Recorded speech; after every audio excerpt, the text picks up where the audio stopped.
It's the Friday Night Frenzy on News 18. Sports from where you live.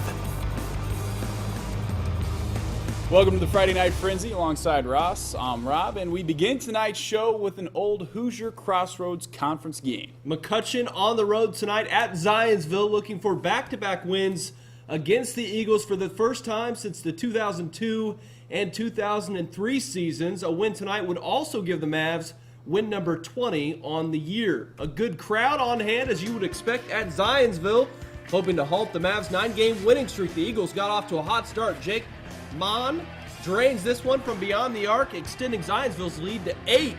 McCutcheon's Gavin Dunbar responds, though, putting the Mavericks on the board with the buttered biscuit in the corner. It's good. Later, Zionsville's Jordan Cox nails the three to end the quarter for the Eagles. Zionsville wins 53-42. Cade Reniker and the Harrison Raiders hosting Indianapolis Heron on senior night.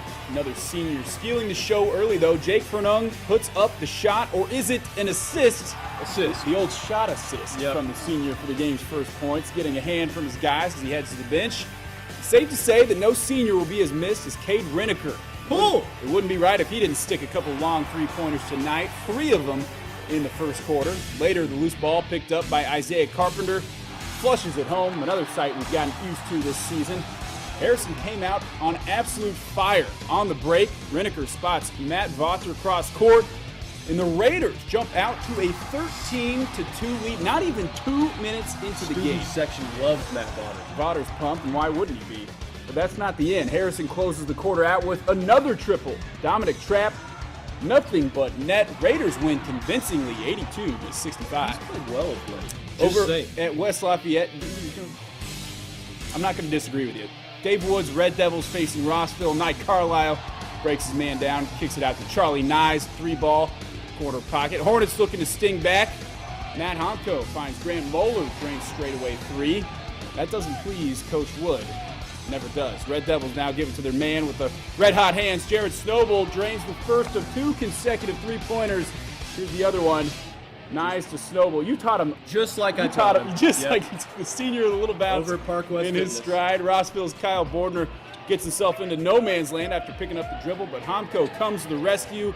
Nice play for the bucket. Second half, West Side pulling away. Knight Carlisle takes a couple dribbles and scores. We've seen that quite a few times. West Lafayette beats Rossville 58-43. It's just too easy. Drama in Florida tonight. Carroll taking on CC. Cougars were up 6 going into the fourth. Here, Joe Corcoran gets the entry pass down low and muscles it in. Carroll would respond. Jaron Bush banks it home over 2 defenders.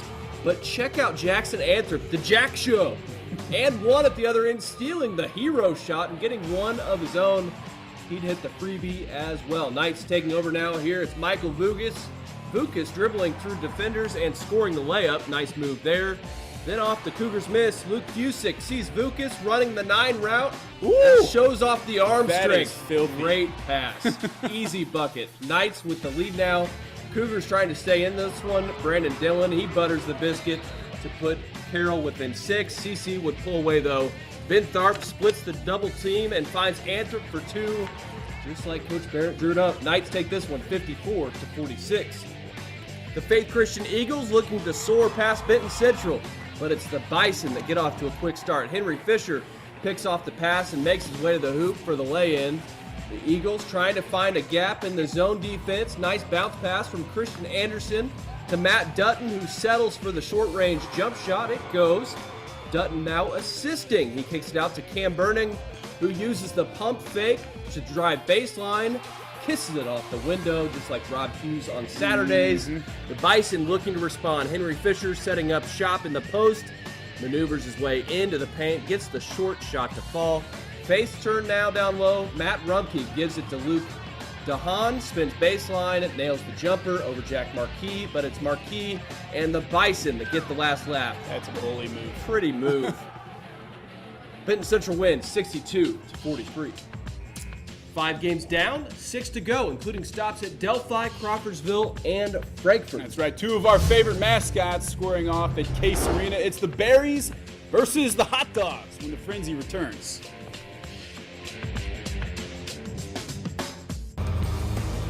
Welcome back to the Frenzy. It's been an up and down season for the Frankfort basketball team. The Hot Dogs came into play tonight with a 9-13 record. But the Dogs have been trending upward. 3 of their last 4 wins coming in that stretch. First-year head coach Jared Catron had his hands full tonight, though. Logan Sport averaging 75 points per game. Let's head to Case Arena, where the Dogs were ready. Already leading 2-0 thanks to a pregame technical. Frankfort's Carter Taylor shows off his outside game as he knocks down the 3-ball. 5-0 Hot Dogs. At the other end, Taylor gives Jalen Attaway enough space to let it fly, and he matches him. It was senior night at Frankfort, and Luis Medina wanted to go out with a bang. He gets the mid-range jumper to fall silky smooth. Funky cold. Yep. Jared Catron, whatever that means. Jared Catron telling his team to relax.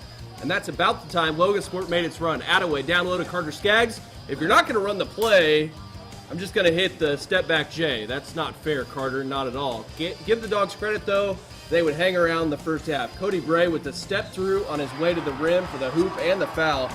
You're still laughing about that. I don't know what's going on. Moments later, Logan Sport puts the game away for good with a 14-2 run, which included 2 long balls from Matt Jennings. Logan Sport would cruise 90-52, win number 18 for the Berries. You ever heard Funky Cole Medina? It was senior night over at Death. Look it up after the show. As Oracles played host to the North White Vikings, first quarter action. Oracle ball. Brent Hahn drives, kicks it out to Mason Lane. He buries it from deep.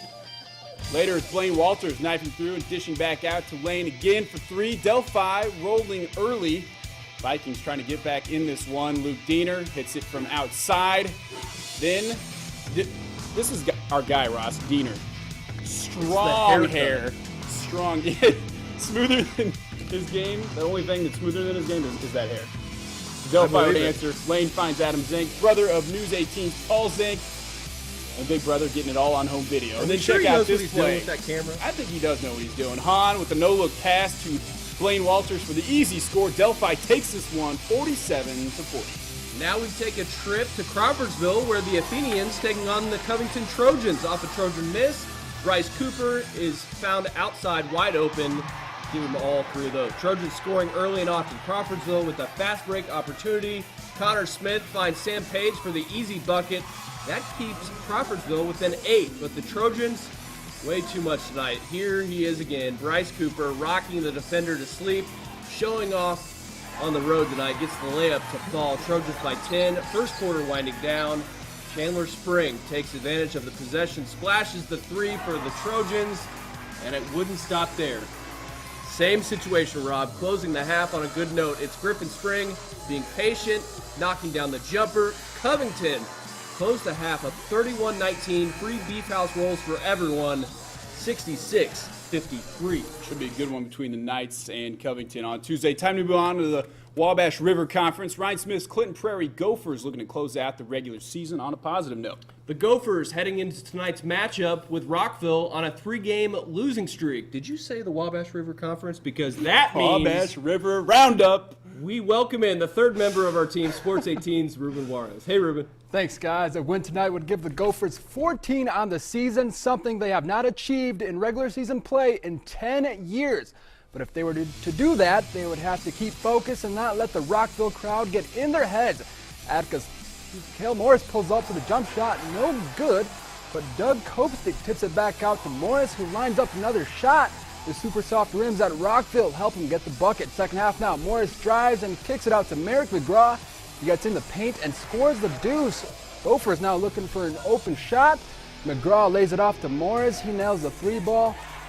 68-60 win on the road for Clinton Prairie. Let's head over to Fountain Central Ranch, where the Mustangs were hosting the Southmont Montes. Southmont with the first possession, and they were owning the Mustangs. Big guy Caleb Swig treads the baseline, gets it to Mitchell Daney, who buries it from the corner. Kobe Pierce takes the ball from the corner, and out of nowhere, Ethan Woodrow pop, lock, and drop for a 3. The big man tries to drive the lane, but he gets stripped by Clayton Corey, who takes it all the way back and does not get touched for an easy layup. The Stangs starting to press a little harder. Swick can't get in the lane, but he sneaks it inside to Jarrett Todd for a slick layup. seconds before the half, Woodrow lobs it up but can't make it go. The Mustangs win 50-45. Pick things up in Williams. Fort Worth Seeger is hosting North Vermilion. This guy, Cody Wright, spent a lot of time on the line in the last quarter, putting up 6 of the final points of the game. He misses a shot, but the Falcons get the board, get it out of the key, but he gets fouled again. They go on to make 2. The Falcons trying to make something happen on the other side of the court, clear the ball to the wrong person, and they get a nice 2 points in the paint. The Falcons put Borden Kennedy on the line. Can't make anything happen. Falcons up by 6. Back on offense, Will Martin fakes a 3, dribbles inside for a nice floater for 2. Despite the home court advantage, the Patriots fall 41-35. Hey, thanks, Ruben. It's that time of the night. Coming up after the break, we'll catch up with CC head coach Dave Barrett.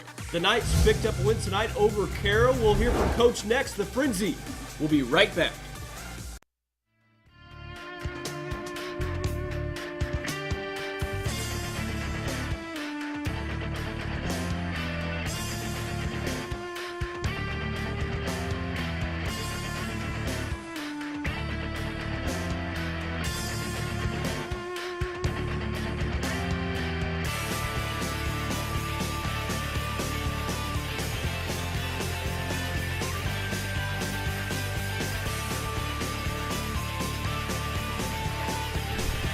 Welcome back to the Frenzy. He was so good earlier this year, we decided to bring him back for more. CC head coach Dave Barrett. Coach, thanks for being here.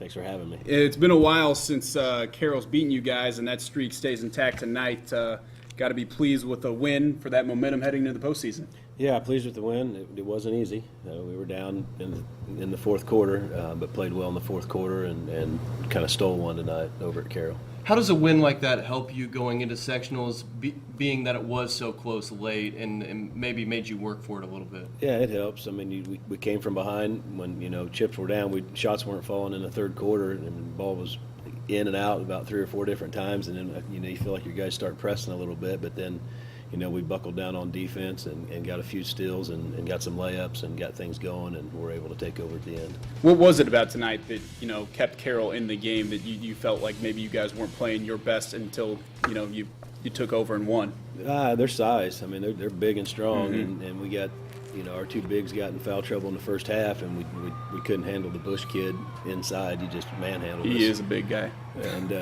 And like I said, our shots in the third quarter just weren't going in. I mean, they were like good shots, didn't go in, and then they pounded it inside against us. But we stuck with it and stayed after them, and finally, late in the fourth, we were able to get some shots to fall. Dave, when you see that play right there from Luke Fusick, what's going through your mind on the sideline? And is that one where, if that one ends up out of bounds, he's sitting next to you? I don't know. We're always trying to push it and looking up the floor to the guy that's open, and Mike got open, and Luke made a great pass, and Mike was able to lay it in and push the lead up. You guys have number 1 in Class A coming up in the opening round of sectionals. Covington, obviously, that's going to be a game for basketball fans anywhere to watch. What do you see out of them so far? Obviously, you haven't had a chance to really scout them yet. Yeah, they're very talented. I mean, they have 7, 8 guys that can play, and they can all score. We're just going to have to play good defense and hopefully, shoot the ball well and just really buckle down and play hard defense. A team you're familiar with because last year you faced them in the same situation. Is it tough facing them again in the opening round of sectionals, especially because they have that payback factor that they're kind of playing with? Yeah, if we're going to win the sectional, we're going to have to beat them at some point. So, hopefully Tuesday night we come out and we play well and we're able to come out on top. Should be a good game. They're very talented. They've won a ton of ball games this year, a lot more than we have. So we'll have to be ready. We'll have to play well and just see what happens. That said, real quick, do you want them in the first game, or does it matter at all? You just have that philosophy? It doesn't really matter. Yeah, I mean, like I said, you have to beat them to win that sectional. They've beaten everybody in it, so we'll just have to come out and play well, and it doesn't matter if it's the first night or the last night. You still got to beat them. Head Coach Dave Barrett, thank you very much for being here. Good luck on Tuesday, and hopefully we'll see you here in a couple of weeks. Yeah, we'll definitely be down there for that one. It's going to be a good one. For more Frenzy-related features, including bonus highlights from tonight's games, just visit our website, WLFI.com. Happy birthday, Mom. Have a great week. No, get that in there.